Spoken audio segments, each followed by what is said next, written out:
अस्सलाम वालेकुम स्टूडेंट्स। तो आज हम पढ़ेंगे emergence and implication of cell theory.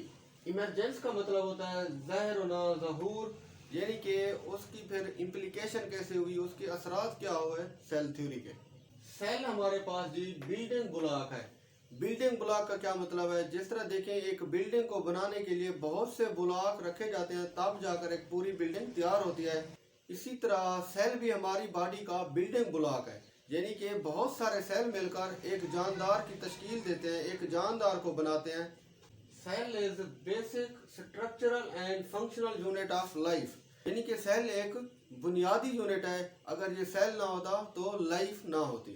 जिस तरह ये अब ह्यूमन बॉडी को देख रहे हैं, इसके अंदर बहुत सारे सेल मौजूद हैं। एक ह्यूमन बॉडी अरबों खरबों सेल से मिलकर बनी होती है। अगर ये सेल ना होते तो हमारी बॉडी कोलैप्स हो जाती। यानी कि फिर जिंदगी का वजूद ही ना होता, एक जानदार का स्ट्रक्चर ही ना होता। ये बहुत सारे सेल मौजूद हैं तो जानदार को एक स्ट्रक्चर दे रहे हैं और उसके अंदर बहुत सारे फंक्शन को परफॉर्म कर रहे हैं। वरना कोई एक्टिविटी ना होती अगर सेल ना होता, कोई फंक्शन ना होता अगर सेल ना होता। अगर मैं साइटोलॉजी को स्प्लिट करूं तो साइटो का मतलब होता है जी सेल एंड लॉजी का मतलब होता है स्टडी, यानी कि study of cell is called cytology. यानी कि सेल और उसके अंदर जो ऑर्गेनेल पाए जाते हैं, मतलब माइटोकॉन्ड्रिया, गोल्जी बॉडीज, न्यूक्लियस, तो इन ऑर्गेनेल का मुतालिया एंड सेल का मुतालिया, इसको हम कहते हैं जी साइटोलॉजी। तो सबसे पहले रॉबर्ट हुक ने 1665 में सेल के ऊपर वर्क किया। उसने सेल की डिस्कवरी की। उसने अपनी एक किताब जिसका नाम है जी माइक्रोग्राफिया, उसमें सेल की डिस्कवरी के बारे में लिखा, यानी कि सेल सबसे पहले किस तरह डिस्कवर हुआ। उसने क्या किया, एक दरख्त की छाल को लिया, एक दरख्त की जो स्किन थी, उसने तन्ने से उस छाल को उतारा और उसको अपनी बनाई हुई माइक्रोस्कोप के नीचे देखा तो उसको हनी को लाइक स्ट्रक्चर नजर आया, यानी कि शहद की मक्खी का जिस तरह छत्ता होता है उसमें बहुत सारे छोटे छोटे सुराख होते हैं, तो उनको उसने कंपार्टमेंट का नाम दिया। उस छाल के उसने जो छोटे छोटे टुकड़े किए थे, तो उसको जब माइक्रोस्कोप के अंदर देखा तो उसको इस तरह का स्ट्रक्चर नजर आया। जिस तरह आप देख रहे हैं ये हनी कॉम्प्लेक्स स्ट्रक्चर है, इसमें छोटे छोटे आपको खाने नजर आ रहे हैं, उन खानों को उसने कंपार्टमेंट कहा। असल में ये सेल थे, यानी कि सेल की डिस्कवरी इस तरीके से की सबसे पहले रॉबर्ट हुक ने। एक और साइंटिस्ट जिसका नाम है जी लॉरेंस ओकेन, उसने 1805 में क्या कहा, तो उसने ये बताया कि लिविंग थिंग का ओरिजिन कौन सा है, यानी कि लिविंग थिंग कहाँ से आई है। तो लिविंग थिंग का ओरिजिन सेल या वेसिकल है, यानी कि हमारी बॉडी है वो सेल से मिलकर बनी है। आया कोई भी जानदार हो तो वो वेसिकल से मिलकर बना है या सेल से मिलकर बना है। नेक्स्ट साइंटिस्ट जिसका नाम था जी लामार्क, उसने 1809 में क्या किया, उसने कहा कि जी nobody have life if its constituent parts are not tissue. इसका मतलब क्या है कि कोई जिंदगी तब तक वजूद में नहीं आती जब तक उसके पार्ट्स टिश्यू के ना बने हुए हों, यानी कि जो भी जानदार होगा उसके पार्ट्स लाजमी तौर पर टिश्यू के बने होने चाहिए, वरना लाइफ का वजूद ही नहीं होगा। जूं जूं वक्त गुजरता गया तो और साइंसदानों ने भी दिलचस्पी लेना शुरू कर दी। तो एक साइंटिस्ट जिसका नाम है जी रॉबर्ट ब्राउन, उसने 1831 में सेल के ऊपर थोड़ा गौर किया, आया उसके अंदर कोई चीज मौजूद है कि नहीं है। तो उसने क्या किया, डिस्कवरी ऑफ न्यूक्लियस की, यानी कि सेल के अंदर न्यूक्लियस को डिस्कवर किया। उसको एक सेल के अंदर प्रोमिनेंट पोर्शन नजर आया, एक सर्कुलर स्ट्रक्चर नजर आया, जिसको उसने न्यूक्लियस का नाम दिया। सेल के अंदर उसने न्यूक्लियस की डिस्कवरी की। एम्प्टी स्पेस कंसेप्ट चेंज, फिर ये कंसेप्ट चेंज हो गया। पहले तो ये कहा जाता रहा कि सेल एक खाली खाना है, उसके अंदर कोई चीज मौजूद नहीं है। तो साइंसदानों ने जब उसके ऊपर गौर करना शुरू किया तो सेल से उनको और चीजों की डिस्कवरी स्टार्ट हो गई, जिस तरह न्यूक्लियस की डिस्कवरी हुई। मैथियास श्लीटर ने 1838 में प्लांट सेल के ऊपर वर्क किया।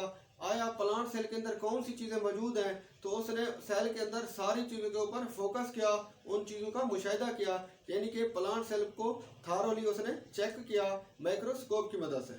थियोडर शेमान, उसने 1839 में क्या किया कि एनिमल सेल के ऊपर फोकस किया, एनिमल सेल का मुतालिया किया माइक्रोस्कोप की मदद से। तो उसको एनिमल सेल में उसको न्यूक्लियस नजर आया। इसी तरह उसने एक और चीज सेल वाल के ऊपर भी गौर किया, आया एनिमल सेल में सेल वाल होती है कि नहीं। तो उसको एनिमल सेल में सेल वॉल नजर नहीं आई। शेवान एंड शलीडन कंसेप्ट, तो इन दो साइंसदानों का क्या कंसेप्ट था? उन्होंने कहा कि ये जी सेल जो मौजूद है हमारे पास, तो सेल में तीन बुनियादी चीजें लाजमी होती हैं। उसमें न्यूक्लियस होता है सेल में, इसी तरह साइटोप्लाज्म पाया जाता है, इसी तरह प्लाज्मा मेम्ब्रेन भी देखी गई। यानी कि जानदार कोई भी होगा उसमें ये तीन बेसिक स्ट्रक्चर लाजमी तौर पर मौजूद होंगे, आया वो किसी तरह की भी लाइफ हो। तो उन्होंने कहा कि जी जो न्यूक्लियस है, जो सर्कुलर स्ट्रक्चर है, ये एनिमल सेल में सेंटर में पाया जाता है, और इसी तरह अगर प्लांट सेल में देखा जाए तो ये न्यूक्लियस साइड पे पाया गया। यानी कि सेंटर में वैक्यूल था प्लांट सेल में, और न्यूक्लियस वन साइड पुश कर दिया गया। इसी तरह साइटोप्लाज्म सेल में पाया गया। साइटोप्लाज्म जो पूरे न्यूक्लियस को आप देख रहे हैं सराउंड किए हुए है, पूरे न्यूक्लियस को घेरे हुए है, ये लिक्विड पोर्शन सेल के अंदर साइटोप्लाज्म मौजूद है। प्लाज्मा मेम्ब्रेन, यानी कि जो सेल की सबसे बाहर वाली जो दीवार है उसको प्लाज्मा मेम्ब्रेन कहते हैं। तो ये प्लाज्मा मेम्ब्रेन, ये देखें साइटोप्लाज्म एंड न्यूक्लियस सारे को उसने कवर किया हुआ है। नेक्स्ट है हमारे पास रुडोल्फ विर्चू। आया रुडोल्फ विर्चू ने अपनी क्या कंट्रीब्यूशन की सेल के ऊपर, उसने क्या वर्क किया? तो उसने क्या कहा? उसने कहा कि जी जो न्यू सेल बनते हैं वो पुराने सेल की डिवीजन से बनते हैं। पुराने सेल अगर होंगे तो उनसे न्यू सेल बनेंगे, यानी कि खुद ब खुद न्यू सेल ऐसे वजूद में नहीं आएंगे। Division of pre existent cell, यानी कि पहले से मौजूद सेल होंगे तब जाकर उनसे न्यू सेल वजूद में आएंगे। ओमनेस सेलुला है सेलुला, इसका भी यही मतलब है, यानी कि ओल्ड सेल से न्यू सेल की फॉर्मेशन। इसी तरह सपोर्ट मिली बायोजेनेसिस हाइपोथेसिस को। बायोजेनेसिस हाइपोथेसिस भी यही है, यानी कि जानदारों से और जानदारों का पैदा होना, यानी कि पहले से मौजूद सेल से और सेल का पैदा होना, इसको बायोजेनेसिस कहते हैं। अगस्त वाइजमैन, तो इसने ये कहा कि जी जो भी हमारे पास लाइफ है उसका कॉमन ओरिजिन है, यानी कि सेल का ओरिजिन सेम है, वो एक ही पॉइंट से निकल रहे हैं। लुईस पास्चर, इसने क्या किया? इसने फिर उसको टेस्ट किया। जिस तरह ये कहा जाता रहा कि पुराने सेल से नए सेल बनते हैं, यानी कि जानदारों से ही जानदार बनते हैं, तो उसने बैक्टीरिया के ऊपर वर्क किया, यानी कि उसने बैक्टीरिया से और बैक्टीरिया पैदा किए। जिस तरह आप देख रहे हैं, एज फॉर एग्जांपल ये बैक्टीरिया है, उसने बहुत सारे इससे और बैक्टीरिया पैदा किए, यानी कि बायोजेनेसिस की। बायोजेनेसिस भी यही है, यानी कि जानदारों से जानदार का पैदा होना।